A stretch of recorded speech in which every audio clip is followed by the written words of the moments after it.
evening, everybody. This is the Houston Media Source broadcast, public affairs, public access. I'm your host for this evening, Robert McKinley Gilmore Sr. I've got some very distinguished guests with me. I'm going to be letting them introduce themselves as well as talk about our topic for tonight.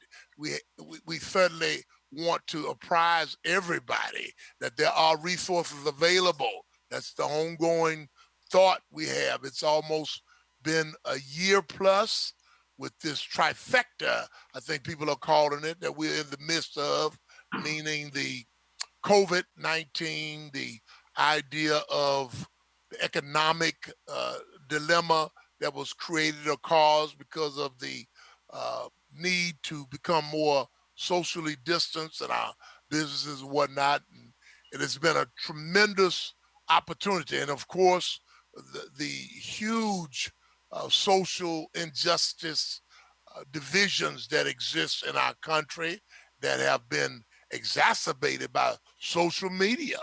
And so America is at the crossroads. We're so glad to have all of our guests here to give an insight. This is part one of our series. Where do we go from here?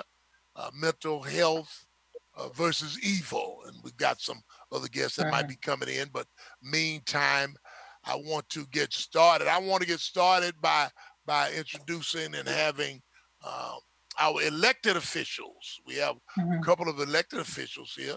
Judge Laurie Gray Chambers, she is a district judge here in our city, as well as Dr. Carolyn Evans Shabazz, who is the elected official here in our city, District D, the Jack Yates, the home and location of not only all lines like myself, but George Floyd. If those of you who don't remember or haven't heard of George Floyd, then just wake up. That's all I can say. So for those two, particularly first, I want to say welcome. I know y'all might have tight schedules, whatever, but could we get some insight from our councilwoman first and then the judge next? Come on, Dr. Shabazz. Always glad to see you. Well, good evening. Good evening. It's always a pleasure. And certainly, that Jack Yates flavor makes it even better. I always like to engage with my Jack Yates brothers. I see you up there, Dr. Matthews. And anyway, actually, there's so much going on, particularly today. I don't know if you all heard about the reforms that the mayor actually talked about today. And so, I have a little time. I actually just jumped off of one meeting to get on to this one. And certainly I got in by the skin of my teeth, but I was on time. So I'll be available to be able to talk about your topic. Well, are you saying that the mayor, I saw something about that. I mean, we are in somewhat of a transition, right? The new police Well, chief. actually, what he did, immediately after George Floyd's funeral, he made some executive orders. And then there was a reform task force that was formed. And then they came out with some recommendations. And, people have been waiting to find out which recommendations he was going to implement. And so he kind of did an overview today of some of them that he's going to implement. And so, just the crisis intervention, which you'll really, really be happy about, regarding the mental health. And then there's going to be a dashboard, which is going to be interactive community involvement, where people can collect data on police officer incidents and disciplinary measures. And so that's going to be very exciting and very transparent regarding what is going on in our policing agencies. And so, of course, cite and release, and then there was some body cam policies where they're going to release within 30 days, depending on, of course, whether if it happened in somebody's home, then of course you got to get the permission of the homeowner before you can release body cam that was taken in their place. And then the transformation of the independent review board. Now, currently, Ron Reynolds has introduced a bill where we can get subpoena power if it is passed, because that is a legislative action. It's not something that is done individually in cities. So we're watching that to see how that turns out. And then, of course, it's My Brother's Keeper and Second Chance outreach programs will be provided. And then, of course, there's a real concern about cadet training for better community engagement. And so it's going to be a big push, with the HBCUs and HCC, and just to try to get more minority police officers, because that's going to make a tremendous difference. And so, my thing that I always say is that, and I didn't think of this, but they say it's easier to implement a law than to change a man's heart. And so Mhm. hopefully we can do some of that. We need the implicit bias and all of that testing so that we can maybe detect what's in a man's heart before he gets out there and performs in a manner such as the murderer of George Floyd. I don't even like to call his name. But anyway, we're very, very excited about this. Of course, we do have a new police chief, Troy Fenner, and he's been boots on the ground for, I believe, over 30 years, and he certainly has a lot of community engagement, a lot of respect, and I think that'll make a tremendous difference because we're going to have to certainly address not just police brutality, but what's going on in the neighborhoods with the high rise in crime. Period. And so I just, I can't believe that it's all related to the pandemic. Of course, some of it is, but certainly we're going to have to do some soul searching. And I did have an engagement with the police cadets over at Emancipation Park, I guess about 2 weeks ago. And I certainly told them that, first of all, you need to realize you can't have these preconceived notions when you ride around in areas that think that, the people there are a certain type that's, you need to be afraid of them or whatever. You're there to serve and protect. Now, I don't certainly mean that you run in and not use your wits, but at the same time, do not always assume that the person that is in distress is someone that is a threat to you. And so that's where the mental health piece is going to come in. And I Mhm. also told them, I said, just as what I do, this needs to be a calling. And if it's not a calling for you as a police officer and it's just a job, then certainly it is nothing wrong with going to find new employment. Because if you don't have a true heart for the people and you truly have their best interests at heart, and you're walking into situations without preconceived notions, then certainly this might not be the job for you. But anyway, that's what's going on. And the meeting I just got off of as well, there's some tremendous things going on with infrastructure, particularly in Third Ward, where you have the Live Oak drainage, then you're going to have Emancipation. Those are all going to be redone. And then over on between Griggs Road and 610 on Martin Luther King and Cullen. And if you've ever gone there, it's like you're in a minefield, some of those places. And so those are places that I'm looking forward to the city repairing. And so that's kind of a basic overview of what's going on. And I'm available for questions if there are any. That's And I good. appreciate being here because I just love to give information. Of course, COVID testing is going on as well as COVID vaccinations. There are Texas Southern University, no appointments needed. NRG, no appointments needed.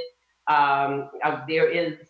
are a couple. One at Worthing High School tomorrow. I'm sorry, Saturday. NAACP on Wheeler, they are having COVID vaccinations just all over the city. But, of course, those are in District D. Well, NRG is right out of District D. But certainly we want people to take advantage of those because we want to come out of this and we want to be healthy and we want to be able to hug and do the things that we used to Mhm. do. And so that's very important That's that right. we can get to that herd immunity so that we can, enjoy life again. So thank you so very much. Yeah, that's good. Judge, I know you have some enlightened elements. They've that whole court reality and what's going on with our courts. Okay.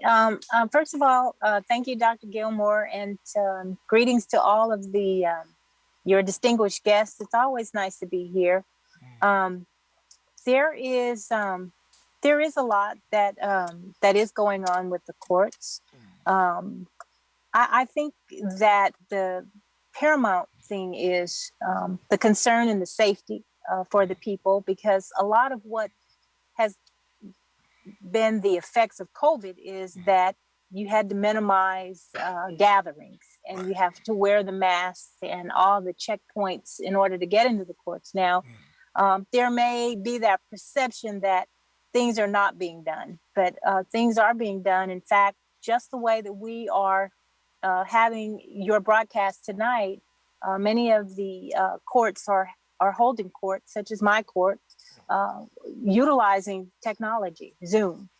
And while it serves a purpose, because it allows courts to be able to fulfill the responsibility of the courts, and that is to have access to the people. That's pretty much it. And so technology has allowed us to continue to meet, but there are some constraints that comes with this technology. Just like the council lady just said, that we can't touch and actually see the interpersonal reactions of people and their responses because of masks and what have you. But what we do know is that we're coming closer and closer to a day when this will be able to happen with the vaccines, the presence of the vaccines. And so that's exciting on the horizon. And so the idea that what's also exciting is that now we know that the Harris County Jail is one of the largest providers of services to people who have mental health issues. We know that because the data says that.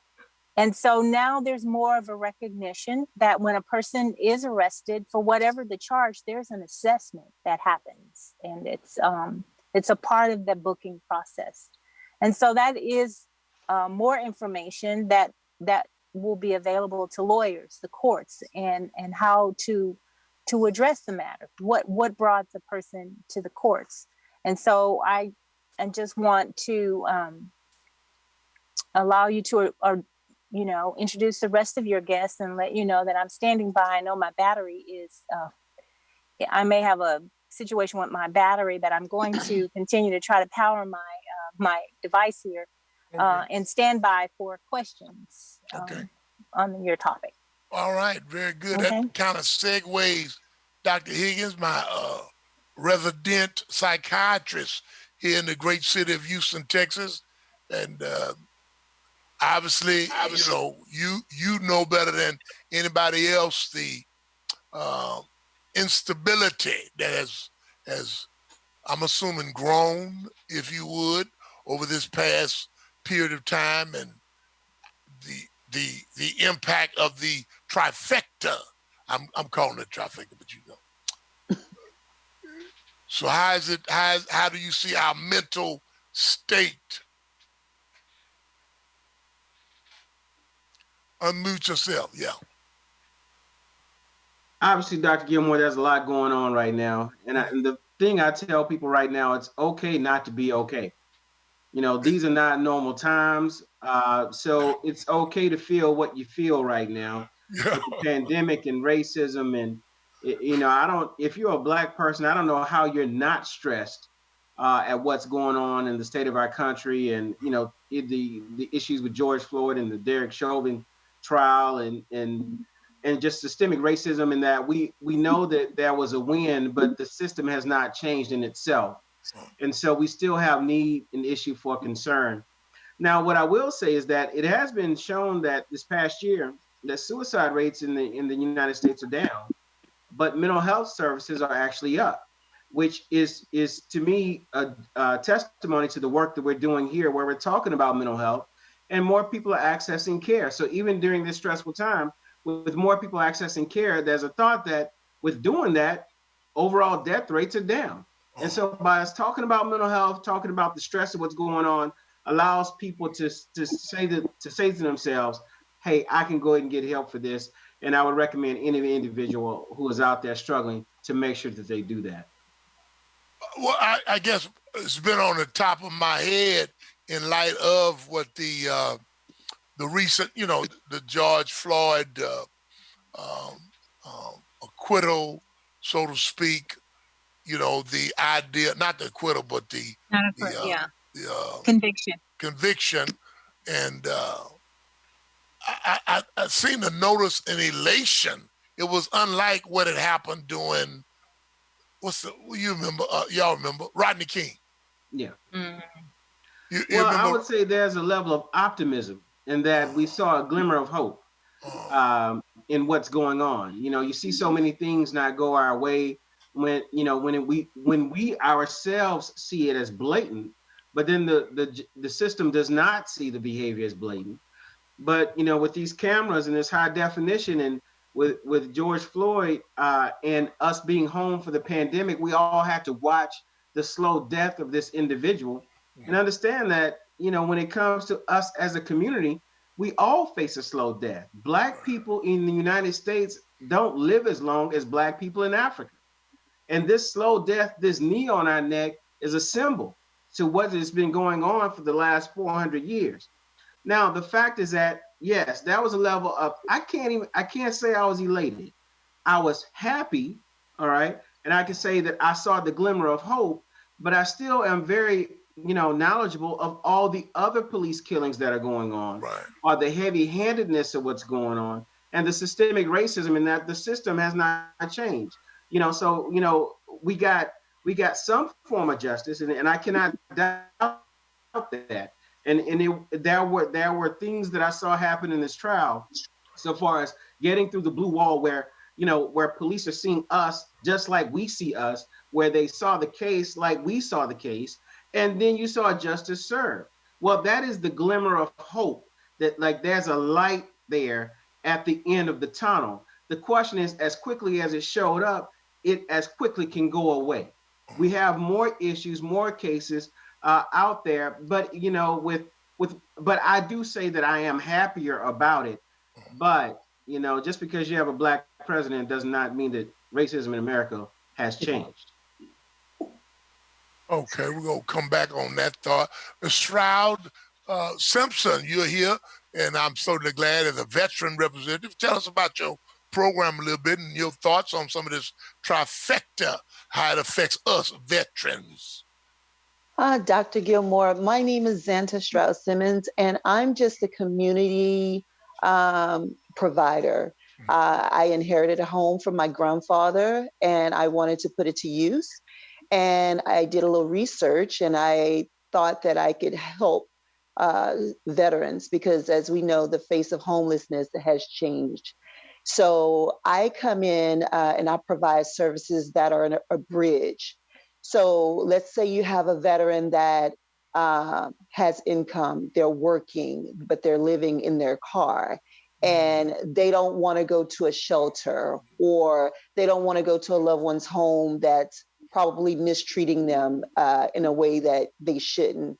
That's where I come in. And I've so far served 8 men because my property is a male property only, and it's been quite successful. So I'm just a little small fish, a little tadpole in this big pond of big people, just trying to help, trying to Yeah, give back to my community. sound like we need 10 more. I, I I mean, am trying. in the end, the case management that you offer veterans could be used by some others. I would hope so. Yeah. I've had Montgomery County to come and visit my home. I've had Council Member Mike Knox come and visit the home on the ribbon cutting ceremony, and it was really successful. And I'm just hoping that I can do more. I just don't know what more I can do. I need to find the area of where I'm really needed. And so I appreciate you guys allowing me to be on this call Well, because well it's one thing, very let me educational. let me say this. One thing I can say as a and I know Dr. Higgins, you could help me with this, and one thing I can say is one of the hardest tasks is the case management of a client. It's In other true. words, after they have judge, after they've been sentenced, or after whatever has occurred, or you mentioned it too, Shabazz, after we found these homeless people or these individuals who need help, the case management is all. That's It true. always comes down to what are we going to do? Who do we call that's going to take this person off our hands for the next period of time? And, That's and correct. Dr. Matthews can relate to that because we've been on this conversation for a little while, right, Dr. Matthews? Absolutely, absolutely, my friend. And I'm just sitting here about to ball over, man, because you're on my street with that. And I say to my beloved friend, Ms. Stroud Simmons, that you, I appreciate your humility, but your work is huge, Huge. It's and huge. it is just as impactful and significant as anyone else work that's on this Zoom call and others abroad. So I don't want Right. you to feel that you're less significant, insignificant, and don't bring something meaningful to the table. You do, and Thank you. that's why I think that we need to start thinking in terms of more syndication, collaboration, to rally around people like her and her work with investors, with real estate property. I mean, my beloved sister, Councilman Shabazz, is there, City Council. Certainly, it's no reason why we can't have a person of housing at the table to have a conversation, to have a facility where it can be do some case management. And case management is one of the Critical. yeah, it's Critical. one of the services that is really underserved and much needed. Wait a And, minute, Matthew. Shabazz, it made me think about when I rode by the old Fiesta and Sears complex. If y'all rode by there, Mm-hmm. you know what the question everybody asks, right? What's the question? Where did they go? yeah, right, Mm-hmm. right. Uh, Higgins, we want to know. Everybody wants to know. Well, where did the people go that were displaced from the streets or their mental conditions? You shaking your head, Higgins. I know the judge might be able to say something about this because some of them had to get ticketed and go to jail because during that cold spell there was nowhere else to go. Exactly. And that's a good question, man. I'm sorry for cutting you off, but I Now, thought I about that understand, when you brother. said that. Where did they go? No, but I mean, so that goes back to the point of how many abandoned facilities, multifamily units that's in our city, that's sitting there, that's on tax rolls, that can be acquired by bringing investors or people or faith community to the table to have a conversation to provide services for these people who are being left behind. Now, granted, we cannot force anybody to take services when they don't want it, but from the court system, there are some mandates a part of the release conditions that can be given to a person for going to a place for services, assessments, and those. I was pleased. I think Judge Gray, you said something about everyone that's arrested now are being assessed. Is that a psychological assessment? So, yes. So, and now there are more psychologists on staff that are able to complete the assessments and then keep the paperwork together so that the assessment follows the person with their cases. So the information is just not in a vacuum. It's disseminated and distributed so that those who need that information can get that information to get the help started immediately. Yeah, yeah, amazing. So with that being said, my work is through the faith community, and for years we've done assessments in identifying property that's available or underutilized that can have services throughout the week. And with those kind of unique partnerships and relationships, that's the syndication I'm talking about. There's no reason why we can't tap into other universities who have students. There are many students who are coming into the field. I'm sure Dr. Higgins interact with some of those students who need to get their practicum in and what have you. who are looking for opportunities to get real. You know, you have to come out the theory and get into the reality of what kind of client base you're dealing with out here.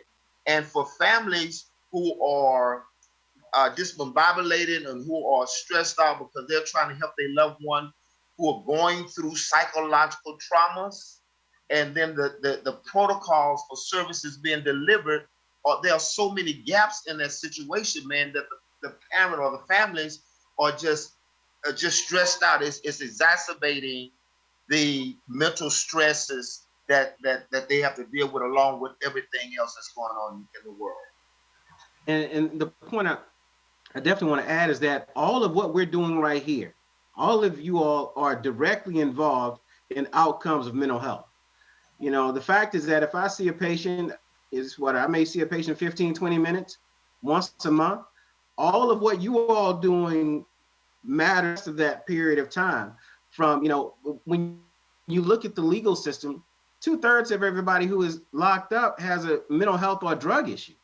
That though, you know, and then of course the police are involved, and then the city council and the decisions that are made within the city, the wraparound services, all of those matter. I do have a family member who now, you know, who's been mentally ill for 30, 40 years, who's recently first time has been engaged in wraparound services, and his life is completely different. The 41st year is very different because now social workers are coming by the house. He's able to get the shot. All right. He's no longer homeless on the street, getting picked up by the police or going missing by the family. All of that, the shot happens one time a month, but all of those other things that are going on is all of what we have going on here. And that's why it's so important to make sure that we have a coordination of services. And even Houston Media Source, getting the word out, information out, families listening in, knowing where to get help and how it impacts everything. All of that actually matters to the overall outcomes of not just the one person I see in the room, but thousands of people are impacted by the decisions and the work. No, I'm saying millions of people are impacted by the decisions and the work that just the people on these cameras that we have right here, all Dr. of us are having an impact on that. Dr. Higgins, let me ask a question. Forgive me, Dr. Gilmore. Let me just kind of ask this question because this has just been something. So tell me, my friend, why is it when a person who's been diagnosed with mental health issues, bipolar, depression, and all of those things, right?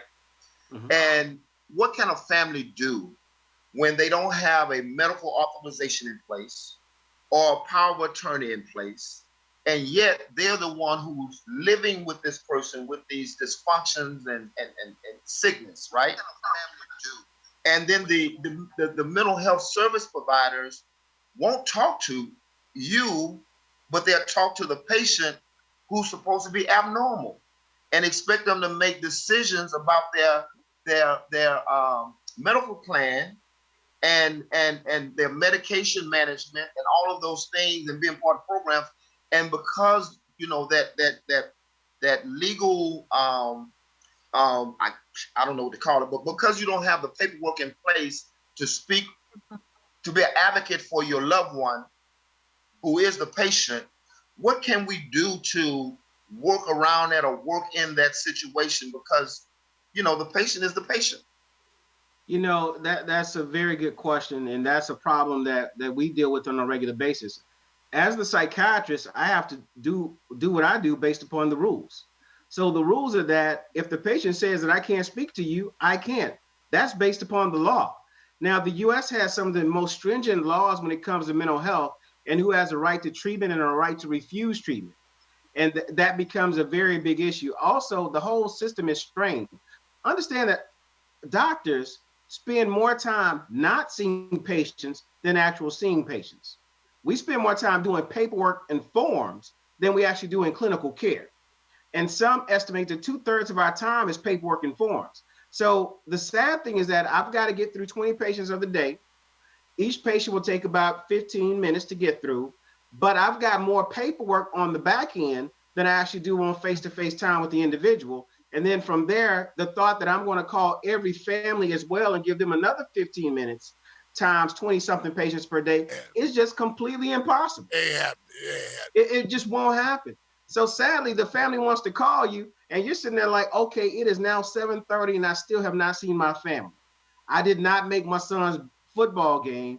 I was not able to see my daughter sing in the choir because I'm still here at the hospital trying to get through all of this stuff. When realizing that even though I was here from 7 a.m. to 7 p.m., I really saw all the patients by 12 noon, and now it's just paperwork. So there's an issue in the entire system that makes it difficult. And the fact is that if I break the law and decide to go ahead and speak to the family when the patient said I could not, then the Texas Medical Board is ready to come down on me, give me fines, write me up, and restrict my practice because I'm speaking to patients' families when they're wondering what's going on. They're afraid, they're scared, their family members are mentally ill in the hospital, and I can't contact any of those people. So those are laws that are well beyond what the doctor is able to do, and there's an issue of time where many of it, even if they say we could speak to the family members, we literally just can't get to it during the day. So And does and that so those things need to be fixed on multiple levels, and that goes all the way down to your state legislature, but also your federal as well. mhm. And in Canada, it's not that way. And Mexico is not that way. In most developed nations, if the family feels like the person needs help and they're not able to make good medical decisions on their own, then we can step in. But in the United States, we are not able. Mhm. And then they end up in the system. Is that right, Judge? If Well, that yeah, person well, ends up in the system, yeah. Exactly, but there's the constitutional rights that everyone has, and that includes immigrants. So when you enter our shores, you have certain constitutional rights and protections. But I'm hearing now from Dr. Higgins, and it's a very good point. I mean, it's alarming the amount of paperwork that he has referenced that he has to do. But there are, to Dr. Matthews's question, there are some steps. Of course, there's always the guardianships that can be obtained. Um, Obviously, if there's some history of mental health, there may be a need, and so courts can step in there. Courts can also step in, or family members can step in, though, if they see that a loved one is in a crisis. And so, for 72 hours, there's the HCPC, where hospital where they can be held for 72 hours just because there is this concern that something is not right with this person. So that's another thing a family member can do. Then, of course, if they're in the system, the lawyers that will be appointed to represent them could be a point of contact for the family, because that lawyer will then have access to all of the information gathered from the sheriff's department at booking, and have the ability to get the information about the mental health of their client, and get through all the HIPAA requirements. And so, I do um, love the idea of being able to get the information out, but there is this due process, and there are these rights that are the foundations of our country, and so we must respect those as well. It's a it's Matthews is a question mark because um, I think we've had one or two shootings recently, Dr. Shabazz, where police officers, it's in the last 4 or 5 days have gotten killed by, um, family members who are mentally distressed. And I think that might be part of what the mayor is saying. One part of it is, okay, watch the police, but the other part of it is black on black crime, what's going on, domestic violence is supposedly at an all-time high, and the reality of Matthew, the person not being able to respond fast enough. Shabazz, that make any sense? Unmute yourself. Yeah. You Muted, got it. muted. Does One that of the make any sense? shootings, I believe, was the sheriff's department. Um, and the man had a knife or something, but he was Right. clearly in distress. And, those are things that we have to look at, because some people are provoked by seeing a police officer's uniform. Right. And strikes them differently. They may become frightened. They may do a lot of different things. Just that's why it's very important that we have the right team of people to go out to some of these crisis events. And certainly you don't want them vulnerable either, because they could certainly run up on a situation and put their own selves in danger.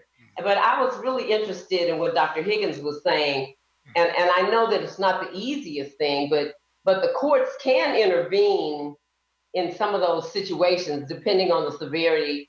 If it's my understanding, they should be able to intervene to help the family to be able to manage the affairs of some of the patients. But I know it's not easy because even if, excuse me, if you go through the court system and you get someone and they pick them up and they keep them in over at the clinic over there, the hospital over there on McGregor, they can only keep them for a short period of time. But certainly, if I believe that there is a way where, depending on the severity, here again, as to whether you can get I don't know, I don't think, well, I don't know if they call it a power of attorney, medical power of attorney, or whatever they call it. I don't know the legal jargon, but I'm told that you can get control over the affairs of people where you can make some decisions regarding their care. Yes, and the issue becomes, the coordination of care of that. For a lot of our families, they're not legally savvy. They don't understand what exactly is going on. But then also to take that step requires law enforcement and of course in the judge and the court system. Now, most of that will be in civil court. It won't be in criminal court. It'll be civil matters. But there is this level of fear that when we have to take that step, then what do we do? Well, when I call, will they actually harm my family member? Because, so far as in our communities, many times we don't trust the legal system. Many times we don't trust the police. And now we've got to get them involved.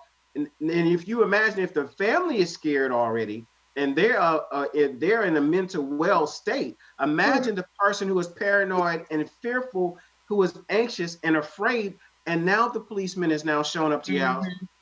And I'll be honest with you, some police understand, but I have been in situations where that officer has no clue about mental illness. So Right. honest, and I'll say it this way: I believe that police officers need to have a degree. They need to be educated, and they need to take hours in mental health because they are the interface of the majority of mental health in the country. 70% of all SWAT calls are about something about a person in mental distress. So the need to have, and I'm happy to hear Judge Great talking about having more psychologists on staff I worked at Harris County Jail. And I saw the lack of knowledge and understanding of who was the majority person in there. And there have been a lot of changes since the time I worked there, maybe 10, 15 years ago. But these changes need to occur, but they need to get all the way down to the individual officer. I had a colleague in distress at one time, and it took them 10 days to go inside of that home. 10 days of me and several other psychiatrists begging, her mother begging. But the fact is that the people going to the door did not understand the issue of mental illness. They had actually no clue. So we've got to do a better job of training, education, so that police are ready to interface and improve community relations to where people are not fearful of the police showing up, that they know they're showing up for the individual's best interest versus, as you can see, or as we see on television, or with the case, I believe that was at North Carolina, where they're rolling up on back of a truck, with guns out, give Yeah, somebody they did 4 seconds to make a Oh, decision. I'm that Well, was like, I'm gonna have to debate you on that degree thing, because first of all, you are charging a police officer who is to serve and protect, to also have psychological expertise. I think that there needs to be a team approach where you do have people who are qualified with assessing mental health situations and such. And that is what the challenge is, and that's what we're trying to implement. There is a program called Cahoots, I think it's called, and it may be in Oregon, where they are using actual psychological personnel along with police officers. Because I think for a police officer to have to handle all of that, it's just a bit too much. Well, too You know, often we're putting And police in so, a situation to fail in that they don't understand what they're looking at and they're having to interface with failures in society.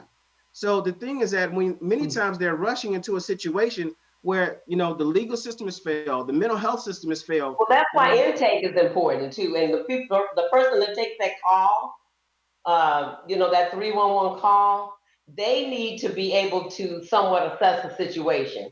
And of course, you have to educate the public to let them know if they know that a person has some psychological issues, they need to convey that so that the right team does go out to a situation.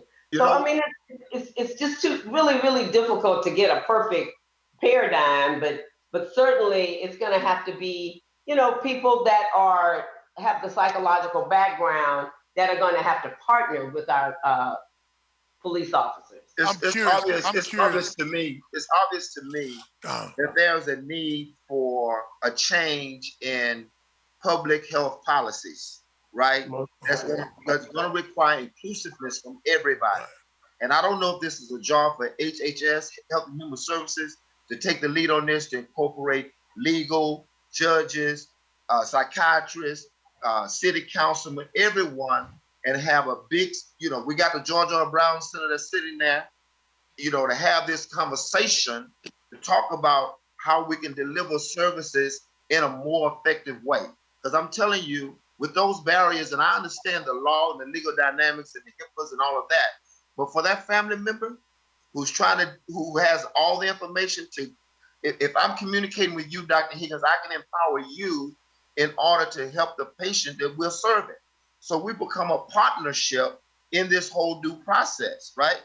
And so, I mean, we just got to move somehow into that space and work around that. If it's legislatively, if it's changes of laws or whatever, we just got to get there because it's going to require a major change for policies and police officers. Even when my son had overtaken a Xanax, and they approached it from a suicide perspective, and I get that because they saw the evidence in the room, right? So when I arrived on the scene to give information, if I wasn't in the classroom, like in this space, talking about it for the last 3 years, I wouldn't have known how to really handle that situation and got the police officers to be a friend to me because they was ready to be aggressive with me. And I was like, hold up. I'm the father. I'm here to give you some information. And it wasn't until I started saying, well, let me call Chief Fenner on the phone so I wouldn't get shot in the room because I'm there advocating on behalf of my son. Wow. Well, And so those are some of the real dynamics that's going on when you have parents and caregivers who are engaging with their loved one. well, you just gave me an idea of going back to a training that we had that might be a result of our previous discussions, and now that we open up a little bit. But Simmons, I was just curious: are you apprised of people's conditions when they come to you? Is there anybody, from the family or agency or, saying, this particular veteran, don't ring the bell because they might think they're still in the war? Not not exactly, because the smart thing for me to do as a community provider is to use the resources that are already available. So I partner with United Way. I partner with the VA. I have, case managers that call me. So my veterans are already wrapped in services, which keeps me safe. But there's that population that I like to reach that aren't wrapped into services, you know. But I'm not, I don't necessarily agree with, just taking someone off the street without knowing the background. Right. So, so as a community provider, I have to be safe. I have to be really safe because Right. if you have someone that's taking psychotropic drugs and you don't have someone that's on a 24-hour call, and then you do call the police officers, it can quickly escalate from 0 to 100 really fast. And I don't want that on my hands. Just gone. Yeah. So I haven't had. I've only had one incident of a man coming in and sleeping in a tent in the home, and I had to talk to his case manager, and that was quickly resolved. So for the most part, my veterans are wrapped in services, which I definitely appreciate. Well, one of the observations that we are working towards is where do we go from here? I mean, this idea, Matthew, that you put on the table might be a revisitation with some of the existing resources or entities, uh, that are available, and of course, with people like, Dr. Higgins, who have, 100 years of experience and 2,000 other psychiatrists around the country that Mhm. will be able to add some depth to it because it's I read recently one of the city managers, and I don't know, don't quote me on this, has they're requiring the police to not respond to certain calls, Shabazz, and they're going to be responding with a social worker and a psychiatric representative. I'm not quite familiar with that. You're I'm gonna saying look that it up. they're, I'm gonna look it up. I'm yeah, gonna look it up. I'd like to hear about that. They're asking them not to respond. They are not going to be the primary uh, responders when they've had. I'm assuming, like Matthews, like what you're saying in terms of you've already had 3 calls at this location. You Mm-hmm. know, for I think a young man got shot the other day. Really? He was in a situation they called, and he had the knife and the knife. But when the wife or whoever it was called, that had been the third or fourth call. Okay. So That would be a good Chief Finner question.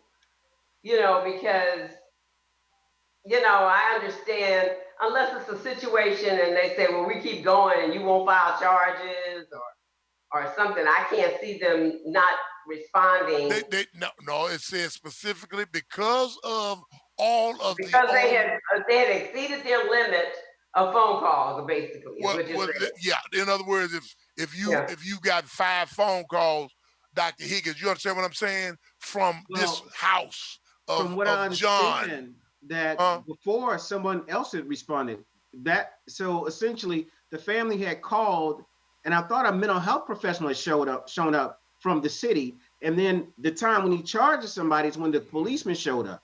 So there had been calls out there, but someone else had shown up. But when the policeman showed up, he became aggressive, realizing that people. I mean, when people are not in their right mind, they're already when people are aggressive, they are normally, oddly enough, afraid. You're not aggressive if you're not afraid. You're trying to get a handle on the situation. And when the policeman showed up, and that, how police, some are cool and other ones are not. It looked like that guy was just fine. He showed up. He knew the guy, and then when he saw the policeman, he charged at the policeman with the knife. Right, with the knife, he got shot. But he had been seen earlier without charging at anyone. Right, right. So, we have to understand that the psychological impact of having someone show up who has deadly force on their side from the United States government, be it the city or the federal. And I know I'm afraid. I had a policeman just show up last week because I set the alarm off and the alarm company didn't call me. Well, when a person shows up to your door with deadly force in their hands, on their sidearm, I mean, it does make you feel some type of way, even though I am of good mental health or as good as, about average. Right, right. I don't know what good is. But you feel some type of way because a person takes your life and on a judgment call. So we have to look at that. And I would say for a lot of people, I would say it's, but of course I can't do all policy and it takes a lot of thinking through this type of stuff and it takes money. But the fact is that if the policeman is on standby nearby, but a person who is not showing deadly force shows up, it makes a difference. I know in the jail, they started putting social workers inside the jail so that when a person became distressed, a social worker from the county showed up versus the sheriff officer from the county showing up. And people are a lot more reasonable because this person does not seem to be of a threat. This person is not in charge of telling me to move here, go there, or do whatever. They're actually there to help me. And people respond differently to that. And so, yeah, I mean, so these things are doable, and they cost less money, and that's what's crazy. A lot of these things cost less money because essentially you cost the system less when it's handled in a different way. To incarcerate a person at Harris County Jail who is mentally ill is about $800 a day.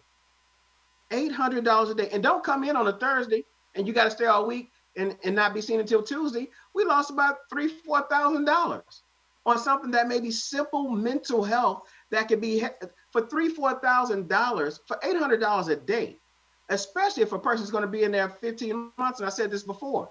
The fact is that they're living a $300,000-400,000 lifestyle. It does not, so you cannot be using the jail and incarceration as a place for mental health. And the fact is this, with the wraparound services, if you give a person who is, having issues with criminality, a safe place to stay, criminality just drops. That is so true. Just a safe bed to sleep in stops criminality. Would you say Simmons? Would you say Simmons? That is definitely true. That is so true. I can't stress that enough. Especially with veterans, they're already stressed. Then they have to think about, okay, I'm living in a shelter. I have to go here. I have to be back home by 3:00, but I have to be at the VA all day long. You have 50% of the guys just sleeping out in the open because they can't make it back to the shelter on time. And then that's the agitation, and then they're angry and they take it out. So I definitely agree with Dr. Higgins. That makes a lot of sense to me. I have appreciation for the comment I think I heard Oprah say the other day. Instead of approaching the situation with what's wrong with you, reversing it by asking the question, what happened to you? And with that point, I think we then start dealing with the need of the problem with the people, because these are human lives who have been impacted by something. And I know in communicating with some of them, they know they have a problem. They're not enjoying the problem. They don't want the problem. But when you got a chemical imbalance that's taking over your anatomy and causing your thoughts to go different ways, and this emotion just overdrive and consume you. So we have to move away from our egos, our self-grandizement, alter ego personalities, political parties and interests. Quit. Well, I almost slipped. Y'all got to pray for me. I almost said something. But let me tell you something. Yeah, that's that JY. That's a JY council about to come out. But I'm just saying, we got to start dealing with the need of human lives, man. And even the faith community is going to have, I never shall forget, as Dr. Higgins was talking about that, I never shall forget this young lady who's supposed to have been diagnosed with some type of chronic physical problem and mental health problem. But to me, she was the most sanest person in the house, because every Sunday she was going to church and she felt good. And the preacher was in his hoop mode. This girl walks down the middle of the aisle, she using profanity. It's like she went off. When the unequipped saints got to her, they just knew it was a demon on her and started praying and beating the woman up, laying hands on her, what have you. When it was simply a medication change that she had a reaction to, and no one was knowledgeable and skilled enough to recognize the inconsistent or the change in her personality, right? So so we got a huge training, doc, and education that we got to do for the faith community, for corporations when they deal with people that come in their stores, for policeman department. We got a lot of work to do. And let me say this. I think our time is almost up. This was part one. Part two is going to be on May the 13th. I'm inviting all of y'all to participate because we're going to entertain having a event. And we had talked about it before. We've talked about it before. And so, Dr. Shabazz, hopefully it might be an event that might be beneficial to what some of the mayor's, suggestions were, and to galvanize some of our faith leaders and some of our other community leaders, and have people like Dr. Higgins and some others, Judge Gray and others, and even Ms. Simmons those of you who have a different perspective. It doesn't take a lot. We don't need a lot. And I think we got people who are concerned. And so we might be calling for all of you to participate in some way, but we'll get some more details back to you. And hopefully, I know we shouldn't have any problem in our district. D makes it happen. See, D makes it happen. So you know, as we get the I don't know support. about D making it happen. G makes it happen.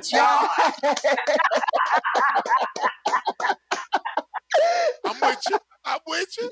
But I know we have a number of potential locations and spots, and I want all of you to, certainly be appreciative of the idea of, where do we go from here?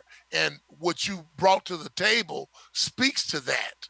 And hopefully, in that next couple of weeks, we'll be able to come back and then maybe look at some times and dates, because summer is coming, and that's going to be another significant time period.